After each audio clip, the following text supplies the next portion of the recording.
What's up, everybody? Doug here with Leaving the Dream. Listen, I just uploaded a video about the Rayshard Brooks updates. And as I was getting ready to go to bed, because it's basically almost midnight on Thursday night, I find out that Jillian Wuestenberg and her husband Eric sat down with Channel 7 Action News here in Detroit to give their side of the story in their first interview since the incident that happened on July 1st outside of a Chipotle in the parking lot in Orion Township, Michigan. Orion Township is like the next town over from where I live in Washington Township, and so this one hits very close to home.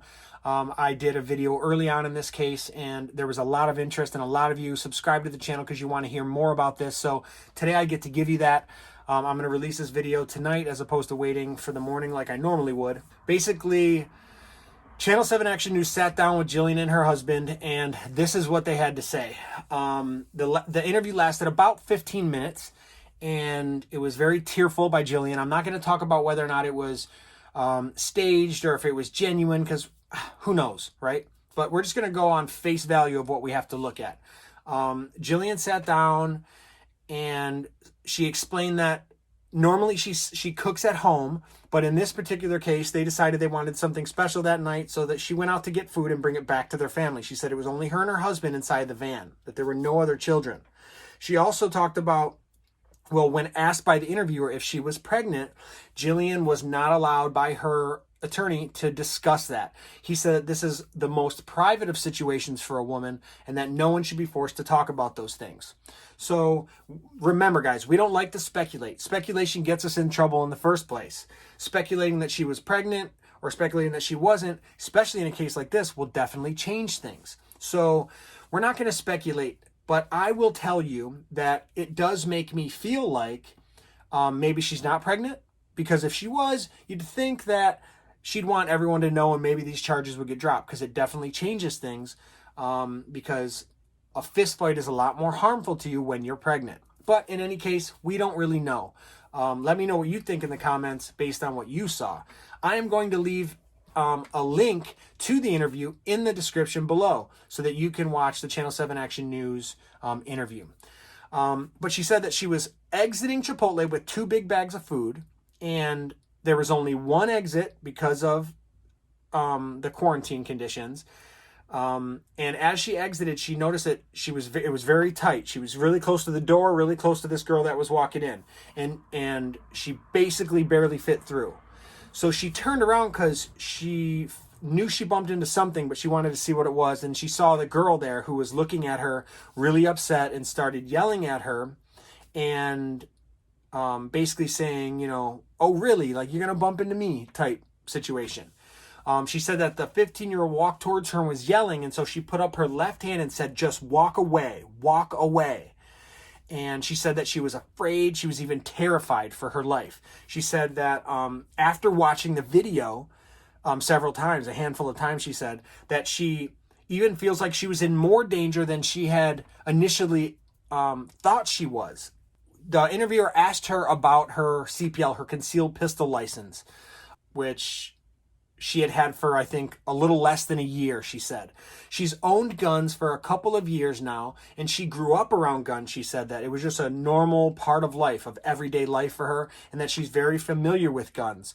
But she never carried one before she had her CPL. But less than a year ago, she got her CPL, and she's been carrying it. She said that the factors that contributed to her pulling out her weapon, the main one that she discussed was multiple assailants.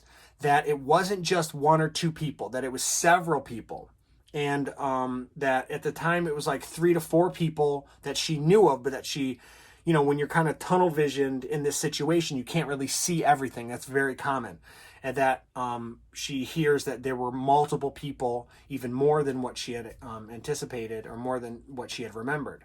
So one of the biggest factors was how many people closed the distance on her in such a short period of time, that it went from 0 to 60 super fast with a lot of people.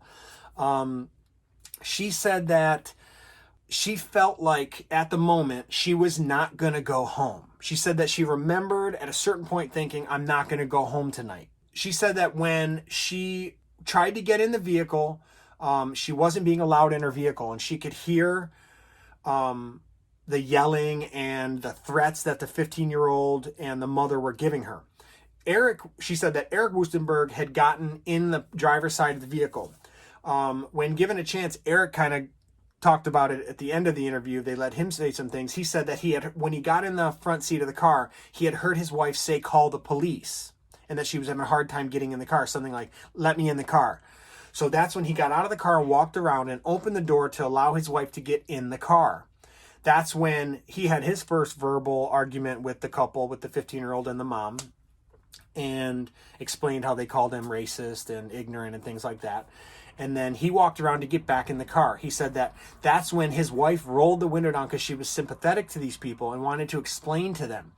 And Jillian even said that I love people and that I adore people and I love to learn about people's stories and I actually care about the people that I meet. And I wanted them to know that I was sorry if they felt there was an incident that made them feel like we were racist, but we aren't those people.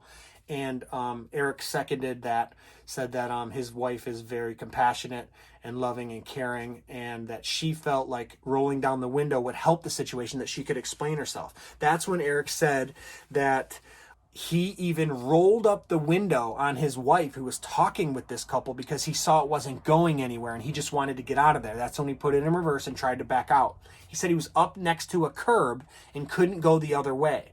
He said that's when he was backing out, he saw the lady behind the car and he heard two loud booms behind the vehicle. Jillian said that's the moment that she thought, I'm not going home tonight. She thought, I need to live. I need to survive. She said that that's the moment that got really serious for her. The interviewer asked, what would you change about that moment? And she said, I never would have went out that night. I normally cook. And it wouldn't have been worth it. I would have just made dinner at home. Eric Wuestenberg said that he was surprised at how big the situation had gotten, but that given today's climate, he can see how it got that big, but that he was definitely surprised. Jillian's attorney stepped in a couple times, and Eric's attorney stepped in a couple times and just kind of led the conversation, steering away from certain things that they didn't want to address, that they want to come out in court, that will be tried in court, which is very typical. It doesn't mean anything. It doesn't really imply anything. They just don't want words that are said during this interview to be twisted by the prosecution. That's typically how the defense would work. Jillian cleared her name, saying that I am not a racist, I'm not ignorant, and that everyone is important to me. She said that when the interview said, what do you wish would happen from now on? What do you think should happen to the other party? She said, I don't wish hate on anybody. I don't want anybody else to get in trouble. Too many bad things have happened already. I don't want any more bad things to happen to anybody. She said, I just wanted to go home and I just wanted this to be over. As far as I'm concerned, it was a good interview. It's what the defense wanted. It definitely helped them, because it showed that she's not running away from this, that she's getting out in front of it. And we did learn a few things about what their strategy is going to be in fighting this. It's definitely going to be the fear that she felt and the multiple people in the area. And that's a strong move. Because like I said in my previous videos that I'm sure you guys have watched, which is why you're here right now. If you haven't, I'm going to leave a link to those videos. I have 2 videos on that right now. I have, was Jillian wrong for pulling her gun? And I also have a she is pregnant video, basically addressing the pregnancy that everyone's been reporting on. I guess I don't know where that came from. I just went off the multiple news sources that cited her being pregnant, which we still don't know or have an answer to. So we know what it's like to jump to conclusions on stuff like that. I may have jumped to a conclusion, and if so, I'm sorry. I was just going off the news stories. So we want to try to avoid that and just talk about the facts and what we have seen on video and what we know for sure. She said that when she put her hand on her shirt, like I said in my original video, that she was putting her hand on her weapon. It's like a situational awareness thing. That's where she keeps it, in her waistband, under her shirt. So that was basically what we initially had thought anyway, that was just her putting her hand on her gun. So I may be putting my foot in my mouth by saying that she was pregnant in that last video. But we'll see how this comes out. The good thing that they have going for them is that Eric said he called 911. So that'll definitely help them. So they're getting out in front of it now, and that they called 911 at the scene. And they said, we can't go anywhere. I'm pretty sure that was after he pulled the gun though, The attorney advised him not to talk about when he pulled out his gun, but he did admit that the gun came out, but that it was never pointed at anybody. So we call that low ready. So when you draw your weapon, but you don't point it at anybody, you draw it and you keep it at the low ready position instead of the high ready position. Keep it at low ready. And that sounds like that's basically what he did. He said that he was blocked in and he couldn't leave, and he did address the job. He said he was fired from Oakland University.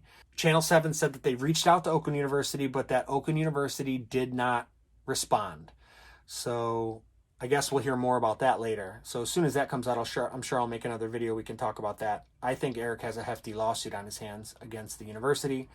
But we'll see. He wasn't allowed to talk about it. But in any case, these are the updates. Let me know what you think in the comments. Tell me what you think. Was she genuine? Do you think that this was a front? Do you think that she was just doing what she was advised to do? Do you think that this helped her or that this hurt her? And are you surprised by anything that we're finding out? I feel like this interview confirmed the things that I initially had talked about in my first video. It may have debunked my second video about pregnancy, but we'll see. We'll see how that comes out. Exactly what we thought she was going to do, she did. This is her defense. It's a solid one. And I do think that she's going to get off on this charge. I think that the charges will be dropped. Not basing my information on what she said to be facts, just based on her defense. So I'm not saying that what she said are facts. I wasn't there. But based on her defense, I think that her defense makes it justifiable in what she did. She picked the right route. She could have went a different route here. She could have said other things that would have hurt her case. But based on what she did today in the interview tonight, I think she is bona fide. Like, she definitely knows the route. She's definitely been prepped by her attorneys, but she also may have actually felt this way. So either way, whether it's true or not, this is the defense that I would recommend. This is the defense that I think is going to work. So I think she'll be okay here. To me, she seemed genuine. But anytime someone cries on camera, you're always a little suspicious. But I think she was genuine here. Her story is the story that, it's the conclusion that I came to just by watching the video.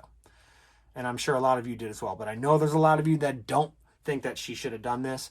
I know there's been a lot of vitriol in the comments section. And I hear you guys. I hear the good ones and the bad ones. And I read them all. So I appreciate you guys coming to the channel. Thank you for the support. Go ahead and leave a comment. If you like this video, hit the like button.